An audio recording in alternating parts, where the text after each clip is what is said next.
Bienvenidos a Estéreo Hit. En esta tarde vamos a continuar con la serie de entrevistas y ahora nos corresponde hablar sobre niños con discapacidad. Y esta tarde me acompaña el licenciado Rafael Arellano Galicia, director de USAER número 9. Bienvenido, buenas tardes. Gracias, buenas tardes.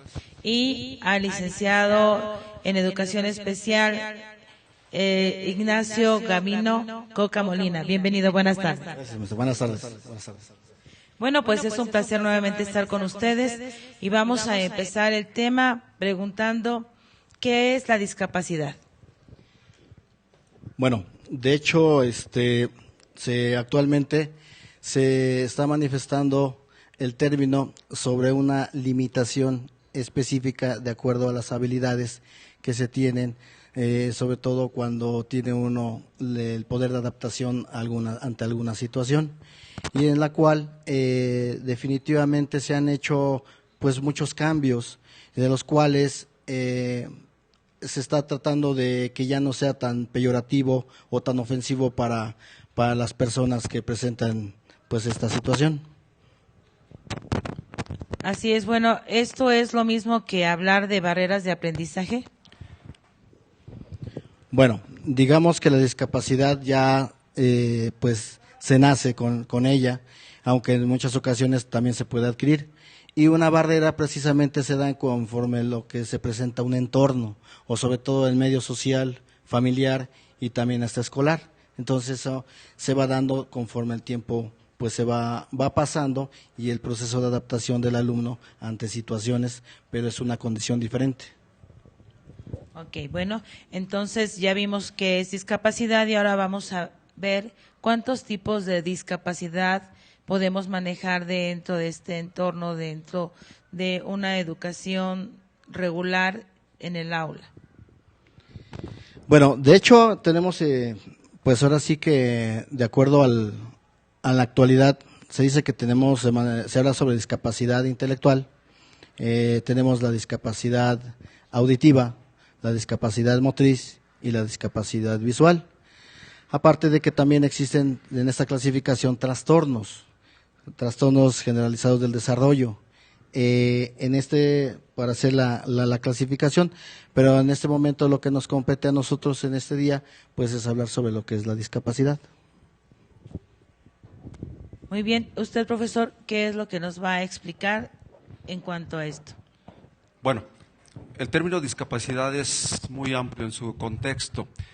Cuando hacemos alusión a ello tenemos que hacer referencia a que es una falta o limitación que puede afectar las facultades físicas, sensoriales, intelectuales y dificultar el desarrollo normal de cualquiera de las personas. Acaba de decir el compañero Ignacio que, bueno, prácticamente lo que más conocemos son 4 tipos de discapacidades y una más que hasta hace algunos años se clasificaba como una discapacidad, que era el concepto de autismo. Sin embargo, en la actualidad se ha modificado esta concepción y actualmente se lo considera solamente como un trastorno generalizado del desarrollo, porque engloba no solamente el espectro autista, también engloba algunos otros síndromes, como puede ser el síndrome de Rett o el síndrome de Asperger o Asperger. Es correcto en cualquiera de los dos, ya que un término es inglés y el otro es en español. Entonces, cuando hablamos de discapacidad, pues regularmente nos imaginamos a algunos en específico. El grueso de la población, cuando les dice una persona con discapacidad, inmediatamente asocian con una silla de ruedas. Se considera inclusive, si ustedes observan en los estacionamientos, ponen rampas, ponen áreas específicas para estacionarse y aparece una silla de ruedas. Sin embargo, la discapacidad, como decíamos, es un concepto amplio y no es solamente eso. Estamos hablando de personas que presentan discapacidad intelectual, cuyas limitaciones en ocasiones también están acompañadas de dificultades motrices. Hablamos también de discapacidad auditiva, en el cual podemos englobar a los que la gente considera como sordos o personas que presentan hipoacusia. Hablamos también de discapacidad visual, que es el ciego que conocemos como tal, y es adecuado utilizar el término, y también a las personas que poseen alguna baja visión. Y finalmente llegaríamos no por ser menos importante, a lo que es la discapacidad motriz, en el cual también, pues regularmente, repito, pensamos que es alguien que está en una silla de ruedas. Sin embargo, hay niños que nacen con esa condición, que presentan parálisis cerebral, PCI se le llama parálisis cerebral infantil, y estos niños tienen limitaciones mucho más allá de lo que significa solamente el aspecto del movimiento, porque entraña también pues cómo se van a desenvolver. Hay una clasificación pues enorme, bueno, tendríamos que ir viendo cada una de ellas, más o menos las características, porque cuando hablamos de discapacidad intelectual, podríamos concebir que se trata solamente de una sola. Sin embargo, no es así. Dentro de ella hay una clasificación, hay una serie de características que pueden provocarla, algunas de ellas que pueden ser hereditarias, otras que pueden ser adquiridas justamente en el momento del periparto, pero pues es necesario que la revisáramos a detalle, porque muchas de estas causas que originan alguna discapacidad, en cualquiera de los casos que hemos mencionado, son susceptibles de prevenirse, pero pues por ignorancia, por desconocimiento, por creencias, incluso por prejuicios, pues la gente no quiere realizarlo. No quiero meterme en cuestiones religiosas, pero uno de una situación que a veces puede provocar problemas de discapacidad motriz tendría que ver con la aplicación de las vacunas, y en algunos casos pues los padres no permiten que sus hijos sean vacunados, que reciban transfusiones. Yo respeto las creencias de cada quien. Sin embargo, estamos hablando en este momento de las características o de las causas que pueden provocar que algún niño presente algún tipo de discapacidad de las que hemos mencionado. Bueno, y USAER se encarga de atender a niños porque es unidad de servicios de apoyo a la educación de aula regular. A los niños que tienen o presentan problemas, me imagino que con un nivel bajo, que presentan esta discapacidad con un nivel bajo, y pueden ellos estar dentro del aula escolar trabajando normalmente, y al maestro de USAER le tiene que dar el apoyo necesario a ese pequeño en cuanto lo necesite. O los niños que tienen un problema de discapacidad moderado o severo, ¿también tienen que permanecer en un aula regular? No en todos los casos. Para detectar la discapacidad intelectual, bueno, es necesario acudir a diversos contextos. Hablamos del contexto sociocultural, hablamos del contexto inclusive económico, hablamos del contexto escolar. Entonces, no siempre los alumnos que presentan estas discapacidades son susceptibles de estar ya sea en un centro de atención múltiple o ya sea en una unidad de servicio de apoyo a la educación regular. Hay una clasificación. Cuando se hacen las evaluaciones, encontramos, por ejemplo, siempre nos han hablado de que el CI normal, entrecomillado, es de 90 y 110 ítems de inteligencia. Esas son las pruebas clásicas. Desde que estudiamos en la normal y en la universidad, pues nos daban esas referencias. Sin embargo, la clasificación de discapacidad intelectual abarca de 70 ítems de inteligencia hacia abajo. Estamos hablando entonces que si el 90 es el normal, 90 y 110, entre 70 y 90 hay 20 ítems perdidos. ¿Qué significa esto? Hay diversas opiniones, diversas posturas. Algunos mencionan a los alumnos como que están entre 70 y 90 ítems de inteligencia, como normal bajo, limítrofes, subnormales. Sin embargo, para discapacidad, para poder ser considerado, tiene que estar la clasificación de entre 70 y 50 ítems de inteligencia, se le considera discapacidad intelectual leve. Entre 50 y 35 se le considera discapacidad intelectual moderada. Regularmente, esos dos grupos de alumnos con discapacidad leve o moderada son los que tienen cabida o están insertos dentro de las escuelas regulares, porque sus condiciones, sus características les dan para adquirir un buen bagaje de conocimientos que inclusive en algunos casos pueden alcanzar la secundaria. Y tiene que ver muchísimo también la estimulación que tengan. No solamente se determina a través de una prueba, tenemos que ver los contextos, tenemos que ver también cuál es el apoyo que han recibido. Y en el caso de los alumnos que están entre 35 y 20 ítems de inteligencia, se les considera severos, o sea, es un caso grave. regularmente no tienen cabida dentro de la escuela porque ni siquiera tienen las condiciones para adquirir la lectoescritura. Y finalmente, los que se encuentran de 15 hacia abajo, se les considera profundos. Y regularmente ni siquiera pueden resolver las habilidades adaptativas específicas, que hablaremos un poquito más adelante de ellas, para satisfacer sus necesidades de autocuidado y de comunicación. Muy bien, profesor. Bueno, profesor Nachito, ahora le corresponde a usted a ir explicando cada uno de los tipos de discapacidad en la que se puede enfrentar un maestro dentro del aula. Claro que sí. Bueno, empezamos con lo que es discapacidad intelectual. Esta es, bueno, más que nada se tiene que ser determinada por 3 aspectos. Una que tiene que, pues, ser avalada tras evaluaciones, en este caso estandarizadas, para que marque lo que decía el maestro Rafael, un cierto coeficiente en cuanto a la inteligencia, vamos a llamarle así, y reportando en cuanto a la valoración. Pero aparte de ello, tenemos lo que son las habilidades adaptativas. Cuando se presentan más de 2 habilidades adaptativas en las cuales el alumno no puede adquirirlas de manera correcta como debe de ser, también son lo que nos está indicando, también se está conjuntando en esta situación que marca hacia una tendencia sobre alguna discapacidad y sobre todo que tengan menos de 18 años. Son las condiciones que se están ahora tomando en cuenta para que se considere como una discapacidad intelectual. En este caso, los compañeros psicólogos son los que se encargan de dar el diagnóstico, en este caso como las pruebas especializadas para dar esta valoración y de ahí ver también lo que son las habilidades adaptativas y sobre todo también en este caso lo que es la edad también es muy importante.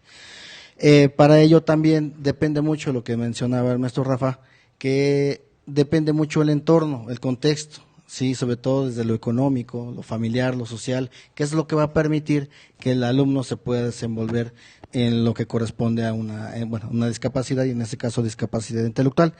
Tenemos también la discapacidad motriz. Esta discapacidad motriz, pues más que nada es la dificultad en cuanto al movimiento, la respiración que se tiene, en cuanto a esa habilidad que se debe de tener, en cuanto a la posibilidad del desplazamiento, de hablar, o sobre todo el expresarse, en este caso poder articular su lenguaje. Entonces, esto nos conlleva una discapacidad motriz, sobre todo que está clasificada de acuerdo a la funcionalidad, la tenemos como la espasticidad, en este caso la tetosis y la ataxia. Esto es de acuerdo y dependiendo hasta la funcionalidad del movimiento.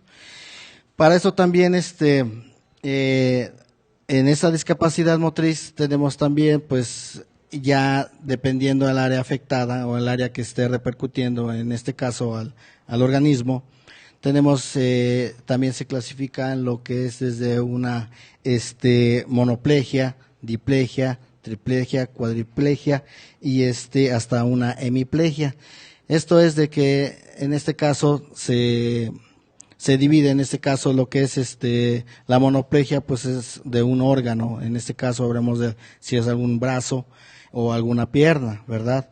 Vamos a dividir el cuerpo de la cintura hacia arriba o de la cintura hacia abajo. Entonces, ya cuando es una biplegia puede ser pueden ser los 2 miembros, ya sea la parte superior o inferior.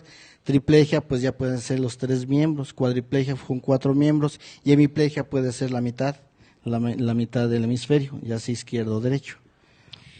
Profe, yo le agradecería que un poquito, o sea, está dando los términos así, pero un poquito más explícitos, sí, porque, por ejemplo, bueno, voy a pasar los saludos.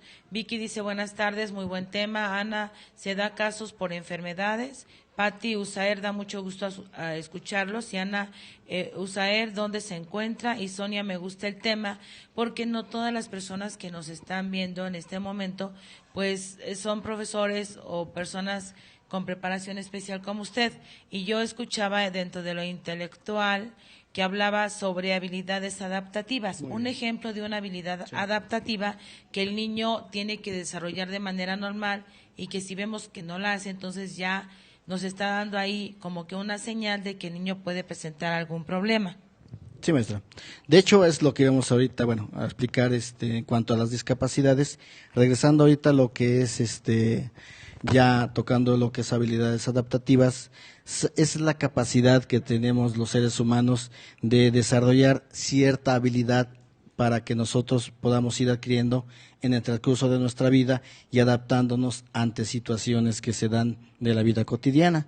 Que en este caso tenemos las habilidades adaptativas desde comunicación, tenemos lo que es autocuidado, vida en el hogar, habilidades sociales, tenemos las habilidades académicas funcionales, la del tiempo ocio y tiempo libre, del trabajo, autodirección.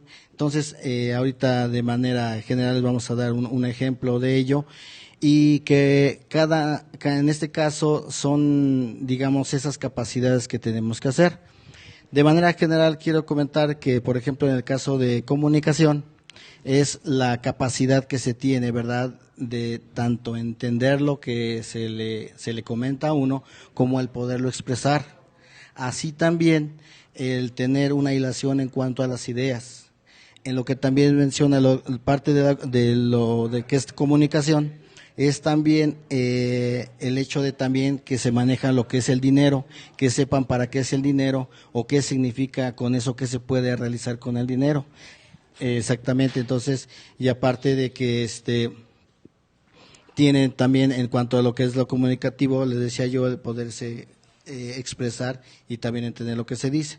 Lo que viene también, lo que es el autocuidado, pues es también el saberse valer por sí mismo, desde amarrarse los zapatos, saberse vestir, bañarse, tener por eso lavarse las manos, por eso viene del autocuidado, saberse valer por sí mismo, esa manera de ejemplo, maestra. Exactamente, y de esa manera ya vamos comprendiendo mejor a qué se refiere esto. Sí, maestra. Porque no sé si dentro de lo comunicativo también entren los pequeños que se apartan de los demás y no tienen una comunicación real con los demás compañeros, ¿no? Que son tímidos, se apartan y como que nada más observan y no pueden relacionarse con los demás. ¿También entra dentro de lo que es comunicativo? Claro que sí, maestra, porque todos sirve la relación, la inclusión, la interacción que se debe de tener entre mismos alumnos o del grupo, maestra. Ok, sí, maestra. Adelante, profe. Sí, maestra. Bueno, seguíamos entonces comentando lo que son las habilidades adaptativas. Tenemos que la vida en el hogar se refiere más que nada a cómo se van a organizar dentro de poder apoyar en cuanto a labores del hogar, labores del hogar, y sobre todo tenemos también lo que son habilidades sociales. Las habilidades sociales es precisamente ahorita lo que comentaba, maestra, que los alumnos puedan integrarse, el poderse incluir en las actividades que se van dando de manera cotidiana. Tenemos también la autodirección. La autodirección más que nada es la resolución de problemas en determinado momento, o sino también tener la capacidad de en este caso tomar acuerdos, decisiones, iniciativas que se van dando de manera ahora sí paulatina o cotidiana también.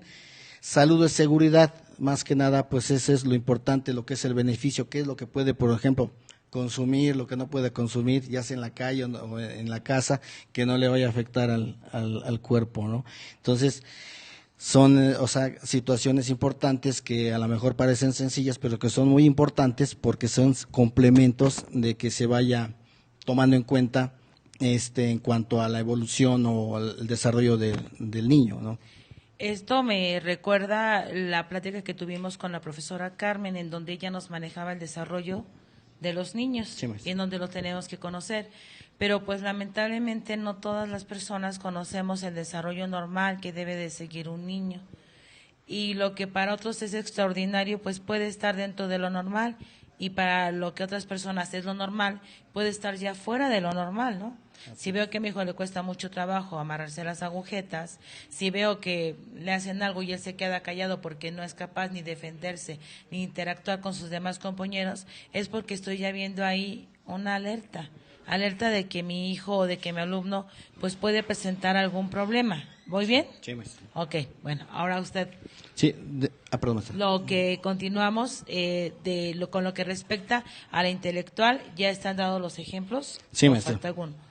Sí, no sé si quieres también, Rafa, complementar, porque es mucho. Sí, me gustaría abundar. Bueno, pues es obvio, ¿no?, que pues no todo el mundo tiene la preparación o el entrenamiento para poder detectar estas dificultades. Sin embargo, un buen parámetro para los padres sería el hacer un comparativo entre algún otro miembro de la familia.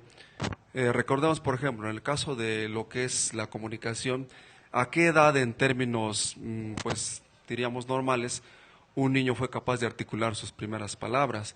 Si hubo vocalización, si hubo el famoso balbuceo, que es una parte esencial para adquirir la comunicación. ¿En qué momento también el niño fue capaz de articular un par de palabras, de entender oraciones, que es lo más complejo, de seguir una secuencia de órdenes? Entonces, si no tenemos los libros a la mano, pero sí podemos ver a un niño que se ha desenvuelto un poquito mayor, recordar en qué momento el niño empezó a hacer, a pronunciar las primeras palabras. Por ejemplo, en el caso de los alumnos, es común que desde el año y medio inclusive ya empiezan a pronunciar palabras, puede ser que aisladas. Si pasa el tiempo, seguimos que siguen avanzando, pasan los 18 meses y el niño ni siquiera es capaz de pronunciar las más elementales que conocemos, que son aba, bueno, que dicen agua, que dicen tete, que es leche. Bueno, ellos tienen su propio idioma y nosotros lo interpretamos. Entonces puede ser un indicativo de que hay un atraso.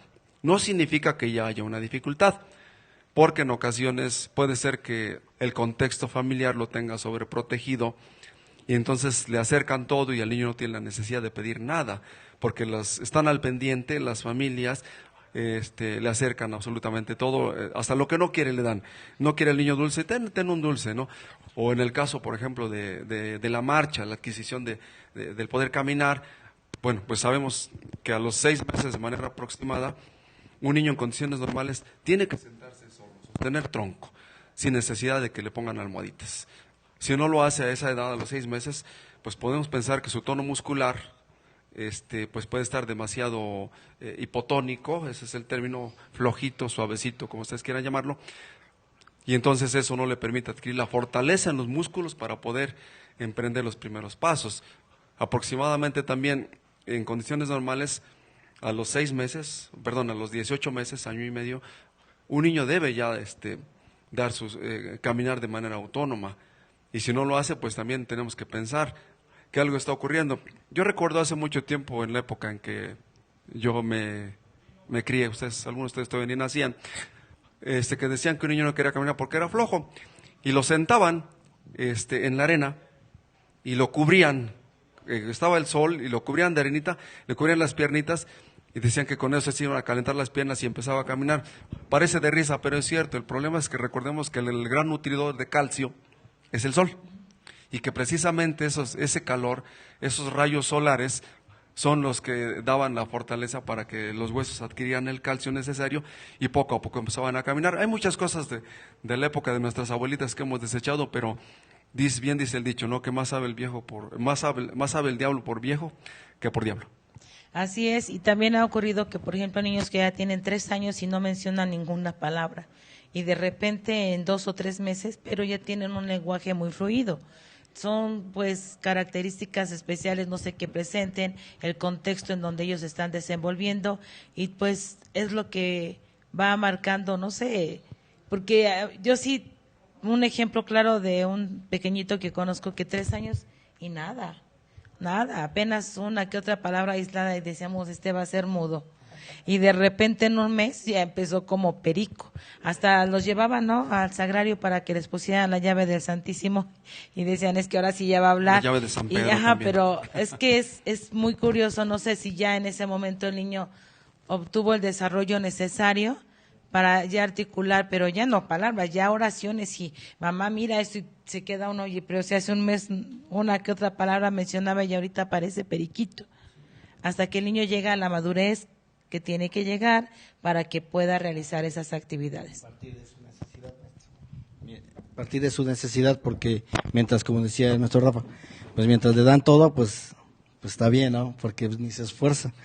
Exactamente, pero cuando él ya siente la necesidad es cuando ya se va a forzar a, entonces sí, a pedir las cosas, a estructurar también en cuanto a la forma como va a hablar. Y es que sobre todo se aprende escuchando, observando, y entonces es como, pues como decía maestra, a lo mejor zona de confort, pero cuando ya se ve en determinado momento, dice, bueno, les voy a dar chance, ahora me van a escuchar cómo hablo, ¿no? Ahí es cuando ya se sueltan y es algo positivo porque efectivamente no todos tenemos la misma habilidad, la capacidad de adquirir las cosas de manera estandarizada, sino unos a lo mejor antes, otros después, o otros a lo mejor nunca, ¿no? Pero entonces no está todo totalmente, todos, digamos, a cierta edad, todos debemos hacer esto, que se supone que sí, pero más, sin embargo, como somos diferentes, entonces unos de una manera, otros de otra, un poco más tarde o un poco más temprano, se va compensando, maestro.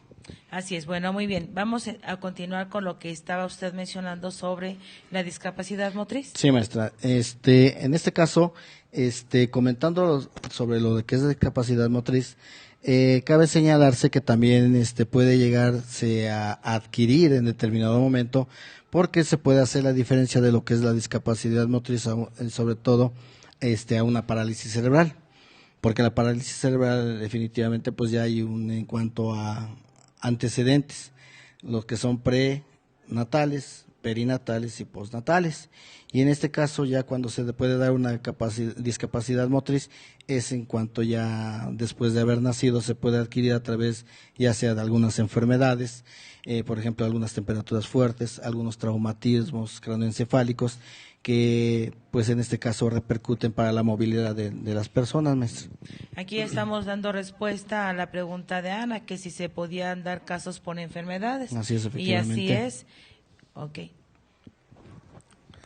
Sí me gustaría, bueno, porque en el caso de los padecimientos que estamos mencionando o de las discapacidades, podemos mencionar que pueden ser genéticos, es decir, por herencia, pueden ser congénitos al nacer o pueden ser adquiridos posteriormente. Y la pregunta que nos hacen aquí es que se dan caso de por enfermedades, por supuesto que sí. La historia de nosotros, los que estamos aquí, de todos los que nos están viendo o escuchando, no se origina en el momento en que fueron concebidos. De hecho, se origina desde muchísimo antes. Las características de herencia se transmiten desde la cuarta generación. Así que estamos hablando, nosotros seríamos el caso correspondiente. La primera generación que nos antecede serían nuestros padres, la segunda serían nuestros abuelos, y la tercera serían nuestros bisabuelos, y la cuarta nuestros tatarabuelos. Es decir, es posible que heredemos algún rasgo que no se manifestó en ninguno de nuestros abuelos, nuestros padres, pero es posible que se presente en alguno de nosotros o en el caso de nuestros hijos. Tan es así que a veces aparece algún niño con características, pues no sé, un color de piel, un color de ojos, e inmediatamente somos tan suspicaces que empezamos a sospechar hasta del lechero que viene de Chipilo. Sin embargo, es posible que en nuestros familiares haya algún familiar que tenía ese tipo de color de ojos, pero también es posible que alguna discapacidad que en ese momento estuvo latente, no se presentó, pero estuvo latente, se puede presentar en alguno de estos casos. Por eso podemos escuchar a personas que no hay antecedente de algún niño que haya tenido o familiar sordo, por ejemplo, y de repente aparece. No significa que, pues precisamente, y dicen, es que no tenemos una causa, no sabemos qué pasó. Bueno, pues las causas las podemos encontrar, ya decíamos, puede ser un factor hereditario. Puede ser que se haya dado en el curso del nacimiento, por ejemplo, si fue un parto vía vaginal, alguna infección o alguna infección de transmisión sexual no tratada, es posible que dañe los ojos o los oídos de los niños, que en ese momento, bueno, son los neonatos. Sí es posible que se presenten estas situaciones. O inclusive también algo que se llama hipoxia, que es disminución de oxígeno al cerebro. Algo que se llama anoxia, que es ausencia total, es decir, el niño prácticamente nace en paro respiratorio. Y bueno, a pesar de todos los cuidados, pero por alguna situación el parto, dicen, ya estaba pasando, el producto ingestó o tragó meconio, que es el líquido que está dentro de la placenta, y es posible que esto provoque dificultades. O decíamos también que pueden ser adquiridas, y no solamente la discapacidad motriz se presenta en la edad temprana o entre los infantes. Cualquiera de nosotros está sujeto por un accidente, decíamos un traumatismo cráneoencefálico, un ataque de apoplejía. No sé, la verdad es que es extenso el catálogo de padecimientos. Prácticamente podríamos decir que cada uno de los que estamos aquí, que no presentamos ninguna otra dificultad más que la loquera que nos caracteriza a cada uno de nosotros, es que somos un milagro viviente, porque hay, no sé, tal vez 5,000 padecimientos, unos que ni siquiera conocemos y nunca escuchamos, pero que pueden afectar a las personas. Y repito, nuestra historia no inicia cuando papá y mamá se conocieron, inicia muchísimos años atrás, y es posible que heredemos algún rasgo tanto positivo como negativo, pero pues es parte de lo que nos toca vivir. Lo único que sí podemos realizar es en momentos determinados prevenir algunas situaciones. Por ejemplo, voy a adelantar un poquito a lo que es la discapacidad auditiva. Hay algunos medicamentos que se les conoce como ototóxicos, que, bueno, no es que sean malos, pero una sobredosificación o dadas por un médico que no sea especialista, son susceptibles de provocar que el niño pierda el oído. Las más conocidas son las gentamicinas, el nombre comercial es de garamicina, espero que no me cobren el spot aquí el profe, pero finalmente hay algunas, la micacina, la miquina, ese es el nombre, y bueno, pueden hacer que nosotros, cualquiera de nosotros, sin saberlo, inclusive al proporcionar un medicamento, a veces tenemos la mala costumbre de automedicarnos, y eso puede casi todos los medicamentos tienen reacciones secundarias. Las desconocemos y las pasamos por alto, y es posible que también nosotros hayamos creado o hayamos contribuido a que se haya presentado algún tipo de discapacidad. Muy bien. Bueno, vamos con la siguiente discapacidad, profesor. Claro que sí. Bueno, seguimos con la que es la discapacidad auditiva. Y esto es, en este caso, la falta de la capacidad para utilizar nuestro oído de manera plena. Para esto se clasifica en lo que es sordera y lo que es la disminución en cuanto a las capacidades o posibilidades para escuchar. Exactamente lo que es hipoacusia, la reducción en cuanto al poder escuchar. Para esto, aquí sí se hace una clasificación porque es importante tener un parámetro para más o menos calcularle si está en posibilidades de tener de estos auditivos el niño o definitivamente no, y entonces ya utilizar un lenguaje alterno, que en este caso ya es el de lengua de señas, en este caso lengua de señas mexicano. Para esto se hace una clasificación desde lo que es leve, moderada, profunda, y sobre todo aquí lo importante es en cuanto a lo que es la leve, a lo moderado, todavía como los restos auditivos se pueden ahora sí que apoyar con auxiliares auditivos, en este caso para sobre todo tener una audición mejor, y en el caso de que la audición ya es más profunda o severa, pues definitivamente los restos auditivos son un poquito menores, y la capacidad auditiva y para los auxiliares pues ya no es muy recomendable porque ya no son muy útiles para poder escuchar de manera plena. Bueno, vamos a hacer un paréntesis y vienen las preguntas. Sí. Dice Luis, ¿ustedes van a cursos o solo les dan su libretita? Bueno, de hecho nosotros tenemos ya por la necesidad de las características que se presentan con los alumnos que estamos topando en las escuelas, de asistir a cursos, irnos también autocapacitando.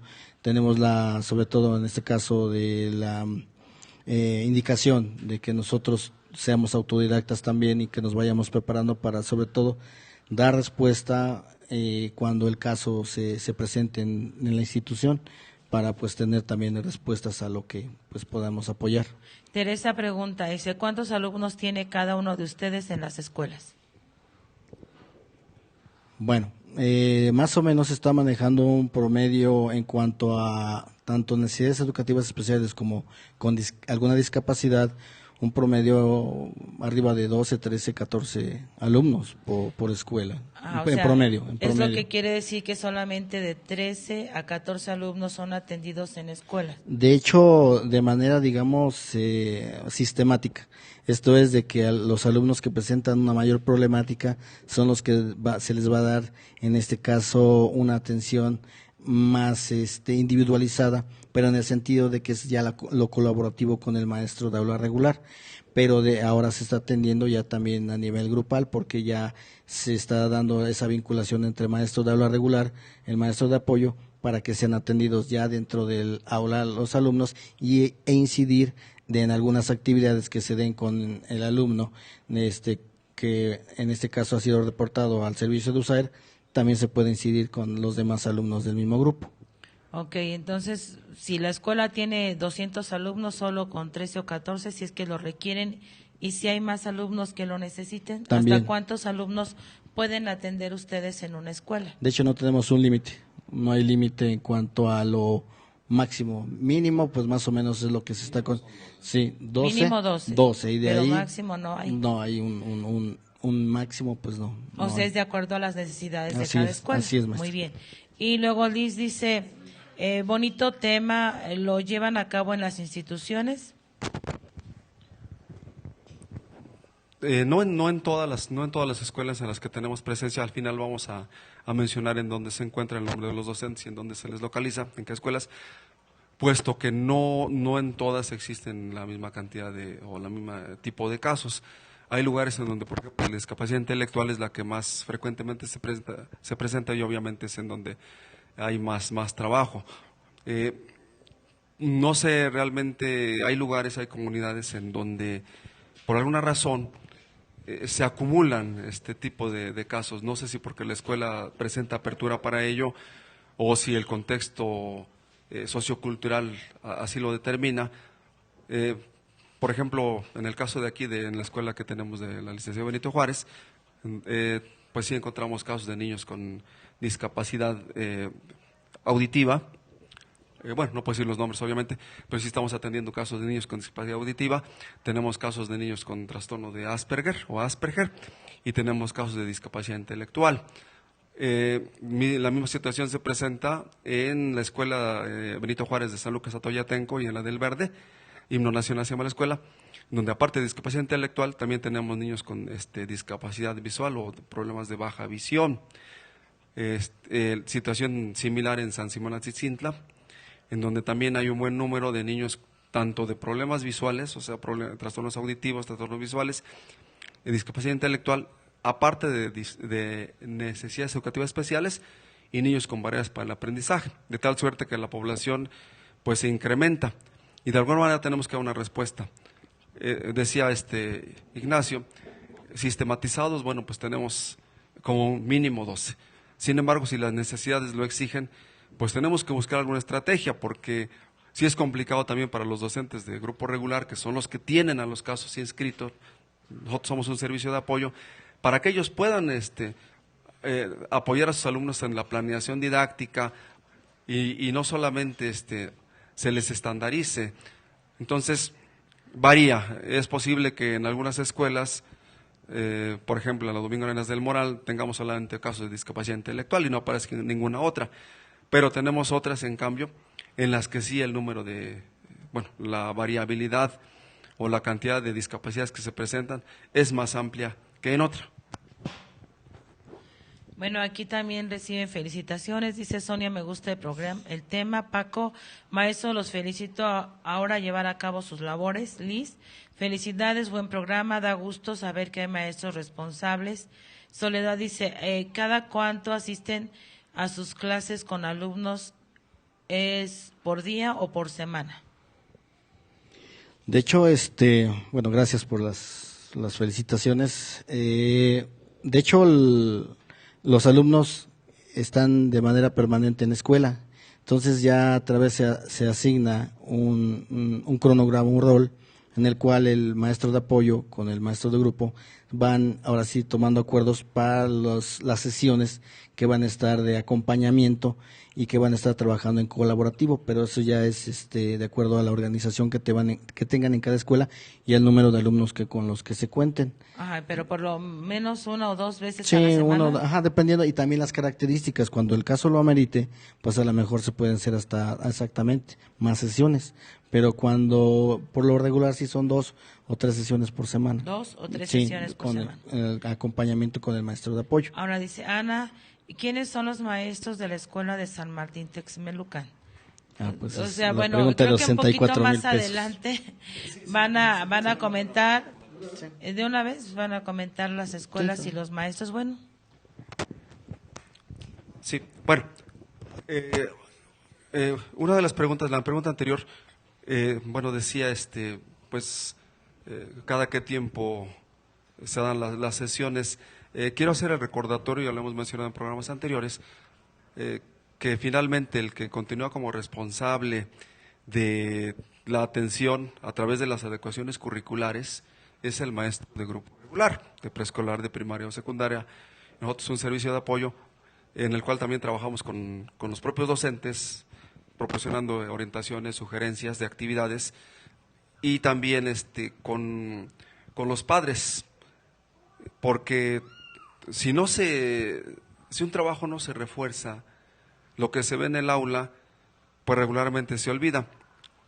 Nos pasa a nosotros, por ejemplo, decían ahí en una de las preguntas que si teníamos cursos, pues bueno, sí tenemos la licenciatura en Educación Especial, y tengo que reconocer que para pasar un examen yo tuve que aprender el sistema braille, tuve que aprender un poco por lo menos de lengua de señas, pero fue solamente para presentar el examen y aprobarlo. Pero como no estoy directamente ligado a ello, ya que mis funciones son como director, y no se practica, y aunque uno lo tenga la preparación, pero si uno la practica de manera cotidiana, créanme que se va olvidando, que los dedos se vuelven torpes, y definitivamente esto es algo que tiene que estarse presentando o se tiene que estar apoyando siempre, siempre. Desafortunadamente, bueno, pues no en todos los casos es posible oralizar a los alumnos, que sería la pretensión, pero bueno, hacemos el esfuerzo y repito, esto es un trabajo de equipo. Maestro del grupo regular, padres, el trabajo del propio niño y nosotros. Y en el caso de lo que las preguntas que nos realizan, sí quiero hacer, queremos establecer el compromiso, ojalá maestro, que haya la posibilidad de que los docentes de los que estamos haciendo referencia en sus escuelas, pues se presenten para que también ustedes los identifiquen, porque pues bueno, conocemos las escuelas, los hemos visto, pero podría darse el caso, no sé, de la escuela Vicente Guerrero, en donde la plantilla de maestros es muy, muy elevada. Alguien me puede decir, pues la maestra fulana de tal, y pues no la identifico. O sea, forzosamente hasta que ya la vea, digo, no, sí, ya sé a quién se refiere. Entonces, vamos a mencionar rápidamente. En la Escuela Ignacio Zaragoza de Santa Catarina, Huayatzacualco, se encuentra la licenciada Karina Cano Flores. En la Escuela Mariano Matamoros de San Jerónimo Tianguismanalco, la licenciada Guadalupe Pérez Torres. En la Escuela Xicotencal de la colonia Los Dicios, aquí en Texmelucan, la licenciada Lourdes Zempoaltecatl. En la Escuela José María Morelos de Santa María Moyotzingo, la licenciada María Esther Pérez Rivera. En la Escuela Vicente Guerrero de San Rafael Tlanalapan, el licenciado Amelio Espejel Benítez, él es profesor y después hizo alguna especialidad. En la Escuela Miguel Hidalgo de San Juan Tuxco, se encuentra Luz María Melgarejo Luna. En la Escuela Venustiano Carranza de la colonia Domingo Arenas, aquí muy cerquita, está la licenciada Sofía Elizondo Ramírez. En la Escuela Ignacio Allende de San Matías Atzala está María Adriana Sánchez de la Vega. En la Niños Héroes de Chapultepec de la colonia Morelos se encuentra el profesor Antonio Méndez Alvarado. En la Raúl Isidro Burgos de la colonia El Cerrito se encuentra el licenciado Fernando Cruz Mexicano, y él atiende 2 escuelas. Atiende también el preescolar Albino La Bastida, y finalmente encontramos también de la USER número 10 la telesecundaria Diego Rivera, con la licenciada, la doctora Ever Aguilar Reyes, que está en San Juan Tuxco, la telesecundaria Vicente Suárez de San Jerónimo Tianguismonalco, la licenciada Rufina Vázquez Sánchez, que atiende 2 escuelas, y la otra es la secundaria Vicente Guerrero de El Moral, ella atiende 2 escuelas. Y en el caso de la USAER número 9, que es en donde somos representantes nosotros, en la escuela Benito Juárez de San Simón Atzicintla, está el licenciado Miguel Ángel Pérez Hernández. En la escuela 1 de Mayo, de la colonia San Damián, la licenciada Eloísa Ramírez Ojeda. En la escuela primaria Venustiano Carranza, de San Baltasar Temazcalac, la licenciada Eloína Rivera Lima. En la escuela primaria Bandera Nacional, el licenciado, bueno, es profesor, pero también es con grado de licenciatura, Daniel Márquez Pérez. Esta escuela está en San Cristóbal Tepatlasco. En la escuela primaria Domingo Arenas, del Moral, el licenciado Samuel Muñoz Guzmán. En la escuela Miguel Hidalgo del Carmen, la licenciada Ariana López Hernández. En la escuela Benito Juárez de Tlacotepec de José Manso está el licenciado Artabano Caña Mancilla.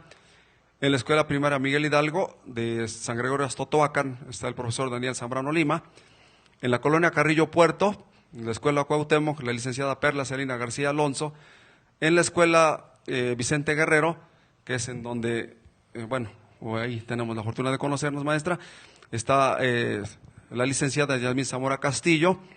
En la escuela República Argentina de San Francisco Tepeyecac está la licenciada María La Saavedra Tapia. En la escuela, aquí de un ladito, la licenciada Benito Juárez, el licenciado Mauro Cervantes Nava. En la escuela Carmen Cerdán de San Baltasar Temazcalac, la licenciada Norma Linares Ramírez. En la ingeniera David C. Manjarres de San Buenaventura Tecalcingo, la licenciada Dulce Alicia Sosa Galindo. En la primaria Alfredo B. Bonfil, el licenciado Demetrio Lara Sánchez.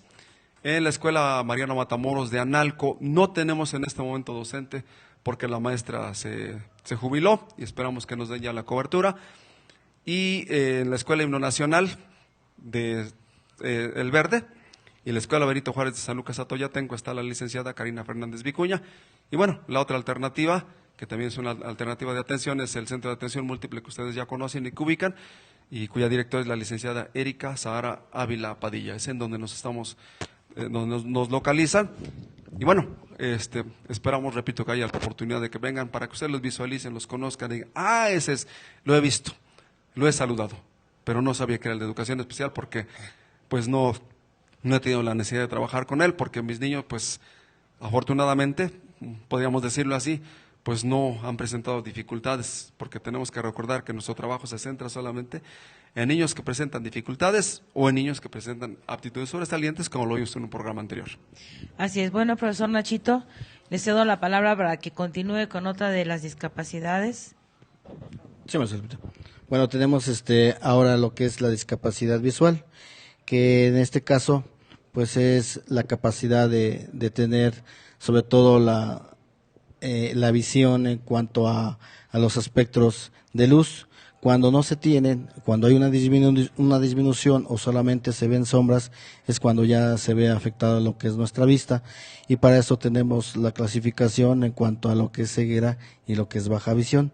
La ceguera es definitivamente pues cuando no se perciben o se percibe muy poquito en cuanto a sombras, destellos de luz, y que bueno, en este caso el ojo no tiene la capacidad de ver sobre todo las imágenes que se están presentando. Y la baja visión es aquella que con auxiliares, en este caso ya hablamos de anteojos, lentes, ayudan a corregir sobre todo esa visión que se tiene, pero ya es adecuando los lentes para tener una mejor visión, pero no se cubre del todo cuando está uno normal, sino sí hay cierta disminución, pero sí es un apoyo entonces para lo que es la visión o de las imágenes. Yo creo que en este tipo de discapacidad, lo mencionó el maestro, ¿no? Que él, aunque estuvo estudiando baile para presentar su examen y todo, pues se le fue olvidando, y es, creo, entendible que un maestro de grupo regular no pueda atender a estos niños. Ahí yo creo que sí necesitan ir al CAM a tener una atención más directa relacionada con ellos, con maestros especializados, para que se pueda favorecer la educación del niño, ¿no? Porque de eso se trata al fin y al cabo, de mejorar y que el niño pues en realidad tenga un apoyo que le sirva en un futuro. ¿O estoy mal? De hecho, la intención es precisamente, ahora hablaba yo al principio de lo que es inclusión, es que ahora la atención y cuando no se ve afectado su capacidad intelectual del alumno y los otros sentidos también no tengan algún problema, y en este caso nada más sea la visión, sí tienen que ser insertados en la escuela regular. Para eso es la intención. Yo hablaba de la autocapacitación y trabajar sobre todo en este caso a través de cursos, y pues la necesidad es la que nos va pues ahora sí que hasta cierta parte obligando a irnos preparando y dar el apoyo, sobre todo dar la cobertura ante ciertas problemáticas que ya se van dando dentro del grupo. Entonces aquí como son grupos, llamémosle heterogéneos, así como se aprende en este caso algún método de enseñanza, también como parte de un método de enseñanza, también es un lenguaje alternativo que en este caso sería el braille, maestro. Pero vamos a ser realistas, profesor Nachito, con grupos Sí, de maestro. 50 niños, me llega mi inscripción con este niño con problema, de aquí a que yo aprendo, se fue el ciclo escolar. Sí, para esto también O sea, es que hablemos de realidades, Sí. ¿no? Yo quisiera ayudarlo a lo mejor porque tengo todas las intenciones y en lo que me preparo y en lo que voy a cursos y en todo, pues ya se fue el ciclo escolar y ya no pude hacer nada Sí, con maestra. el niño. De hecho, maestra, es un tema polémico, es increíblemente, sobre todo, Controversial. exactamente controversial, pero más sin embargo, maestra, para eso se vienen lo que son las adecuaciones curriculares, maestra. Los aprendizajes esperados que a lo mejor que se va a llevar en este caso en el ciclo escolar se tienen que en este caso priorizar para este tipo de alumnos, llámese también para cualquier discapacidad.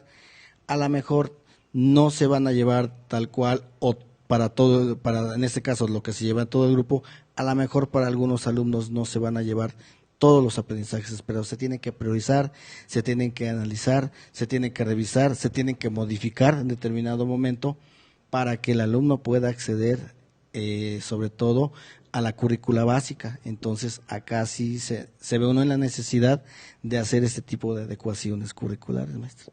Ya es una necesidad que se tiene que hacer. Pues sí, yo lo entiendo y bueno, repito, es una necesidad, como dices, un tema muy polémico, pero pues estaremos hablando de realidades y que un maestro para poder ya detectar a un alumno tiene que tener los conocimientos que ustedes tienen y nosotros, un maestro de aula regular, no los tenemos. Se nos dificulta, ¿no? Se nos dificultó hacer la carpeta de los niños con el apoyo de los maestros que están de base en USAER. Algunos, como pudimos, lo fuimos realizando y tenemos errores y aquí marcan el maestro, el psicólogo es el que tiene que dar la pauta para ver hasta dónde el niño avanza, hasta dónde tiene el niño el problema.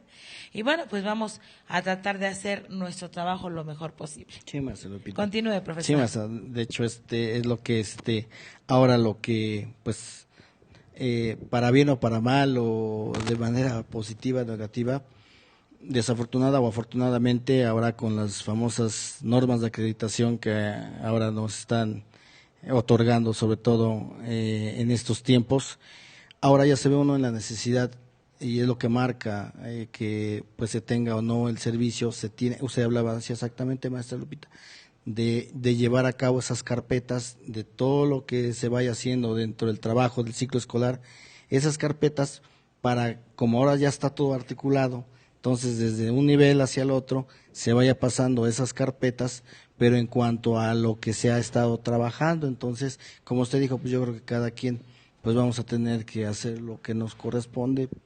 Cuando se tiene a lo mejor el recurso o las posibilidades, ¿verdad?, de apoyo, qué bueno, maestra, pero cuando no, pues tiene uno que verse en la necesidad de ver o andar tocando a lo mejor hasta puertas para el apoyo, porque esto no es fácil, maestra, y usted tiene toda la razón. Más sin embargo, ahora la normatividad pues es lo que nos está manejando, que ahora se tiene que dar o abrir esta cobertura a todo tipo de personas mientras estén acorde a lo que es la currícula básica, maestra. Pues sí, mientras yo aprendo braille, pues solamente los aprendizajes esperados que le puedo otorgar a mi alumno van a ser de manera auditiva. Así es, ¿sí? efectivamente, y ahí es donde sí. Y hasta cambia, su educación. exactamente, ya la hago, y de acuerdo pues también a mis posibilidades. Pero Sí, el chiste maestro. es que No, se sí, sí. enfoque Sí, en maestro. el niño. Ok, profesor Nachito, ya hablamos de la auditiva, de la motriz, de la visual, y nos vamos a ir, no, ya vimos todas, ¿no? Las cuatro. Ya, de hecho, ya están las Ya cuatro. están las ya. cuatro Ya, maestro.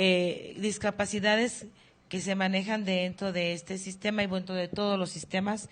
Yo escuché al profesor mencionar lo de...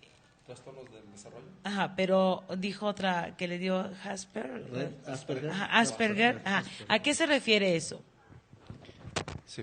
Bueno, antes de entrar al campo de los trastornos del desarrollo, sí me gustaría hacer mención con respecto de, ya hablamos de las 4 discapacidades principales, pero hay ocasiones en las que no se presentan solas. Hay algo que se llama discapacidad múltiple. Y la más común que encontramos es la sordoceguera. Hay casos paradigmáticos, ¿no? Ojalá nuestro auditorio pueda ver, me imagino que lo han hecho, pero ojalá lo puedan revisar nuevamente, una película que se llama Un milagro para Helen, que habla específicamente de Helen Keller, o también la vida de Gaby Brimer, que fueron personas paradigmáticas porque a pesar de presentar estas discapacidad múltiple, fueron capaces de sobreponerse y actualmente son pues referentes obligados.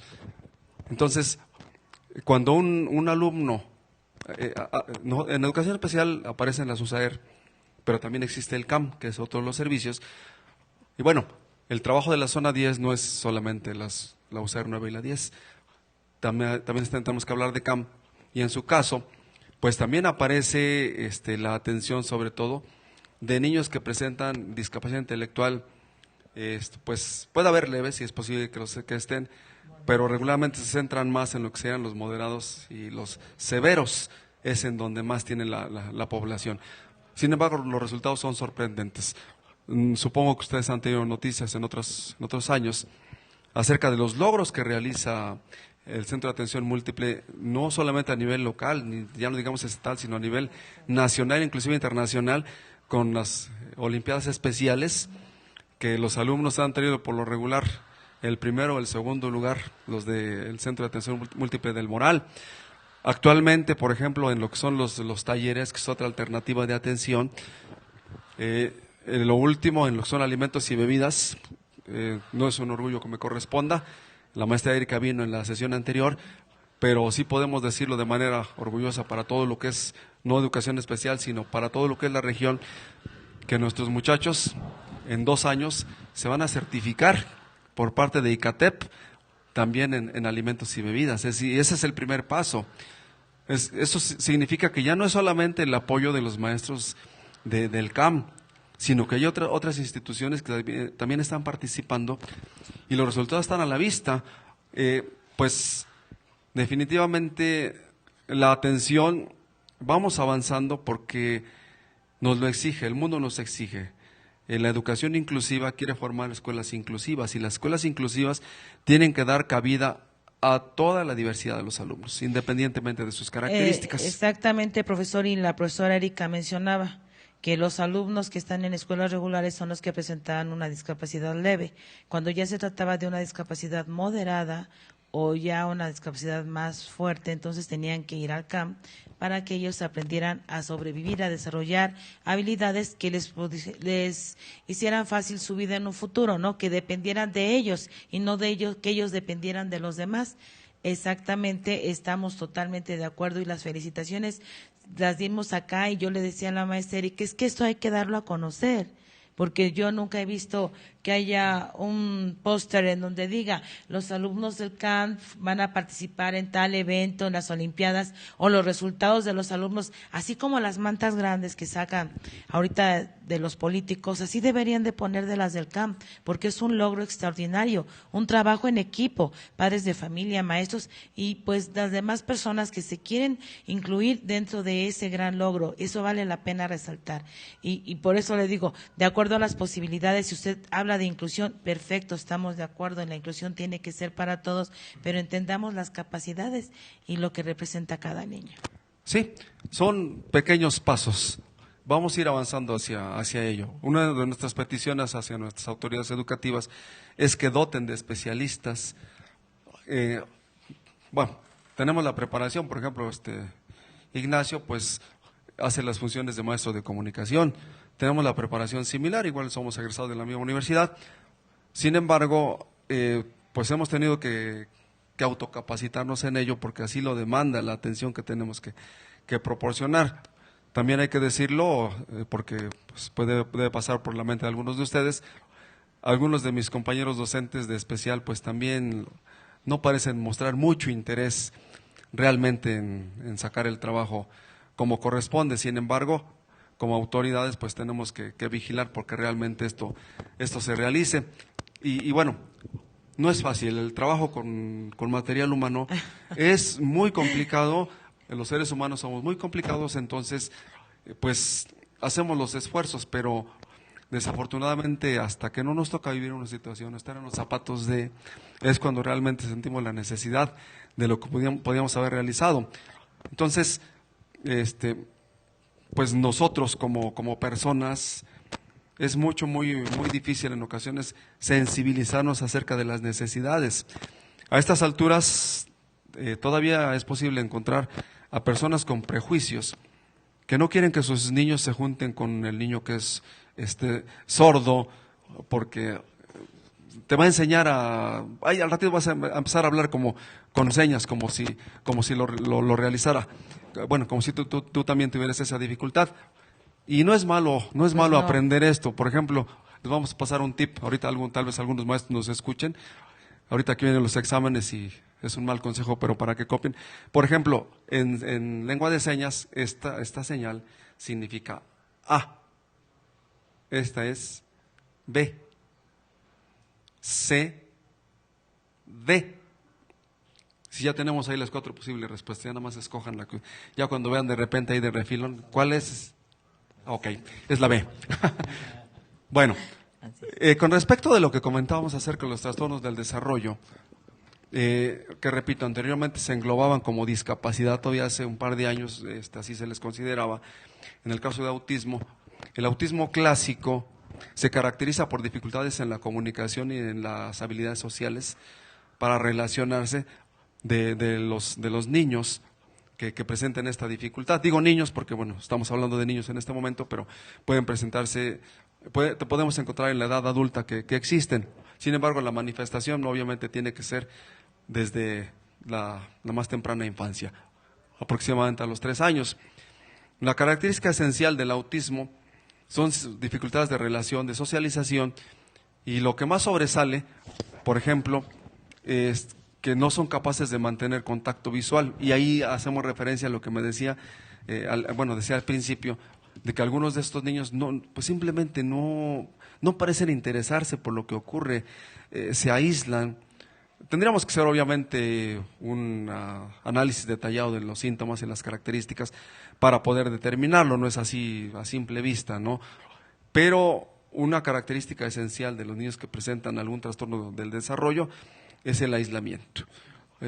No quieren participar de las actividades que el mundo les demanda, tienen dificultades para conciliar el sueño, tienen dificultades también para relacionarse con las personas, porque inclusive hay extremos en que ni siquiera toleran el contacto físico, no permiten ni siquiera que sus madres los abracen.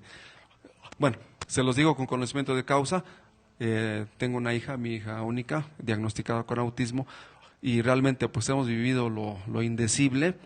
Hace rato hablaba usted acerca de que pues los llevamos con las llaves de San Pedro para ver si hablan, y por supuesto soy un profesionista, pero también soy un padre, y tuvimos que buscar todo eso. A mí si me decían báilale una samba, pues yo se la bailaba. Si me dicen lleva la tabla que le hagan una limpia, pues yo lo llevaba. El caso es que buscábamos una solución a la dificultad. Sin embargo, bueno, no hay soluciones mágicas. Podemos, bueno, repito, con conocimiento de causa, las dificultades para relacionarse, predilección por ciertos alimentos, porque tienen la característica de que su paladar y su sentido del olfato están muy desarrollados, hiperdesarrollados diríamos, y perciben inclusive lo que no podemos percibir nosotros. los ruidos muy intensos, por ejemplo, de las motocicletas o algunos específicos, les resultan molestos. Algunos colores, como el amarillo, también les resultan molestos. O sea, es un conjunto de características, en el caso del autismo, que es muy elevado. Mínimo podemos hablar de, no sé, 10 características que podrían decirnos para poder diagnosticar. Y no lo hacemos nosotros, obviamente, tienen que ser los especialistas. Nosotros sospechamos, canalizamos, se hacen los estudios pertinentes y entonces tenemos un diagnóstico, porque no estamos facultados para realizarlo. Entonces, en el caso de estos alumnos, también encontramos niños con trastorno por Asperger o Asperger, que regularmente se les conoce como autistas de alto desarrollo. Es decir, su inteligencia está por encima en muchas ocasiones de la nuestra. Lamentablemente, no la pueden manifestar por las limitaciones que tienen en el desarrollo y la comunicación. Sin embargo, para sus adentros es posible, no son datos relevantes dicen, pero sí es posible que un alumno de alto desarrollo, con autismo de alto desarrollo Asperger, sea capaz de aprenderse de memoria el directorio telefónico, que no tiene ninguna utilidad, dicen, pero nos habla de la capacidad retentiva que tienen estos alumnos. También tienen, dicen que memoria fotográfica, porque son capaces de recordar lugares, caminos por los que solamente una vez han transitado y son capaces de recordar. Difícilmente se pierden. El problema es cómo lo preguntan, porque tienen dificultades para socializar con los demás. En ocasiones tienen dificultades para el lenguaje. Puedo decir, por ejemplo, en el caso de mi hija, que tiene pocas palabras y las más comunes es baba. Pero el baba, de acuerdo a la tonalidad que le dé, significa muchísimas cosas. Significa petición, significa gracias, significa asentir, significa disentir, significa estar molesto. O sea, y son muy pocas las palabras que emite. Sin embargo, pues a través de la convivencia y ahí los padres que tienen algunos hijos con alguna característica específica, pues somos capaces de interpretar lo que nos dicen, pero somos nosotros. El problema es cuando llegan con los demás compañeros de escuela. ¿Cómo se relacionan? ¿Cómo se relacionan con el maestro? ¿Cómo le manifiestan sus necesidades? ¿Cómo se relacionan con la comunidad o con los familiares? Eso es lo que realmente lo complicado. Entonces, no está actualmente considerado el autismo o el Asperger como una discapacidad. Sin embargo, en la práctica sí lo resulta por las limitaciones que presentan para poder relacionarse, porque inclusive asistir a una escuela, a aprender en condiciones regulares, pues resulta difícil. Si tenemos niños que solamente por problemas conductuales y se nos hace difícil como docentes manejarlos, imagínense a alguien que ni siquiera sabemos si nos está entendiendo o que aparentemente vive en otro mundo. Es el mismo mundo, es el de ellos y el de nosotros. Lo que pasa es que tenemos que interrelacionarnos y tenemos que buscar la forma, las estrategias para acercarnos, para meternos a su mundo, porque ellos de motu propio difícilmente van a querer acceder al nuestro. Pues muy difícil lo que usted nos acaba de comentar y pues hasta cierto punto interesante para nosotros como docentes de no rendirnos, ¿no? De buscar lo mejor para los niños, como lo mencionaba unos instantes atrás. Lo que queremos como docentes es que el alumno nos entienda, que el alumno nos comprenda, que el alumno desarrolle sus habilidades, sus competencias, para que él pueda ser útil a sí mismo y no depender de los demás. Eso es lo que buscamos. ¿Algo más, profe Nachito, que le corresponda a usted? Bueno, nada más para comentar que ahorita los ejemplos que hemos estado escuchando, nos damos cuenta que una discapacidad no es sinónimo de que tampoco no tenga un talento específico el alumno. Hay alumnos con discapacidades, pero presentan un talento específico muy desarrollado. Ya Rafael ya hizo mención de algunas personas que tienen esa capacidad, aún teniendo cierta o una discapacidad. Entonces, la discapacidad puede decirse que hasta es relativa, dependiendo de nosotros precisamente los apoyos, los espacios, sobre todo lo que se va necesitando o abriéndole más que nada la oportunidad o las posibilidades de que se puedan desenvolver de cierta forma, pero pues ya se ha comentado de que pues cada quien nos corresponde lo que tenemos que hacer. Entonces, pues es una muestra más de que sí se puede, ¿no? Así es. Bueno, pues Eso es todo por esta tarde. Tenemos una cita el próximo lunes. Va a ser la segunda parte de los niños con discapacidad, para que continuemos. Y ya saben, los esperamos aquí en Stereo Hit. Que tengan una excelente tarde.